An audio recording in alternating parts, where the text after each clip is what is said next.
Hello, welcome back. Today I want to talk about the marketplace and government in a little more detail. In part one, I showed that the marketplace is a competitive system while government is a non-competitive system. It makes all the difference. It took me a bit of time to figure this out. Let's start with ease, or everything moves to ease or takes the easiest path.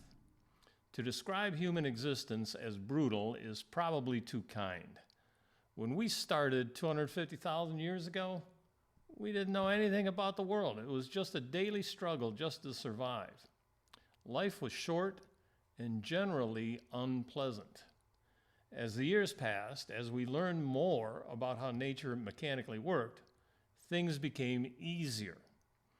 I want to emphasize that this process was incredibly slow. For 98% of our existence, we didn't have the wheel. Imagine not having the wheel. When the United States came along in the late 1700s, the pace of progress began to really heat up. An untested form of government in which the government needed the consent of the governed had been invented.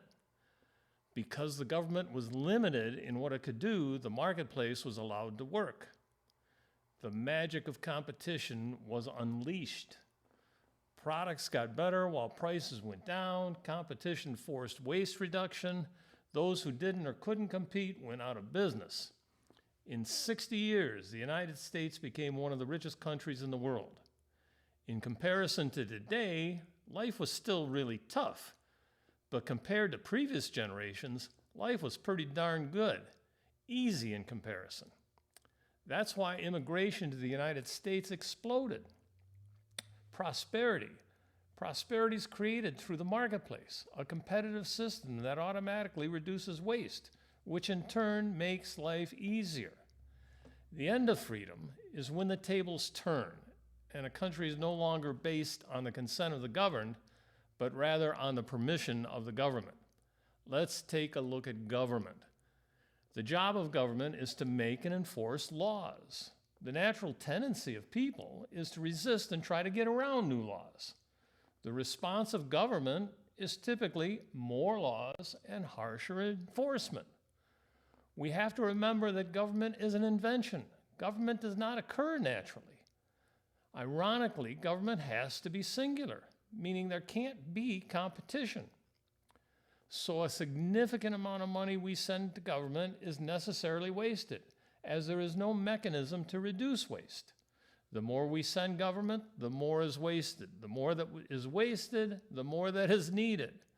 As government need increases, government becomes arbitrary, invariably dictating how the marketplace should operate. Social poverty ensues. So looking at government through the lens of competition, waste, and ease, we see that non-competitive systems create waste, which eventually leads to poverty. Life becomes difficult and the people look to government for aid, becoming dependent on the very government that caused their poverty in the first place. To sum up, the marketplace is a competitive system that eliminates waste. The elimination of waste makes goods and services better and cheaper.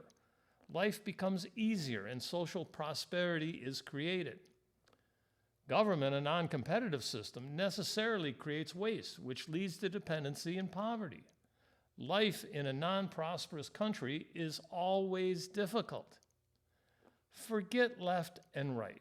It's a false dichotomy. Instead, the question in a free society should be limited versus unlimited government. That's what Benjamin Franklin meant when he warned, "If you can keep it." He wasn't talking about barbarians at the gate, but rather big, unlimited government. All for now, it's too darn simple.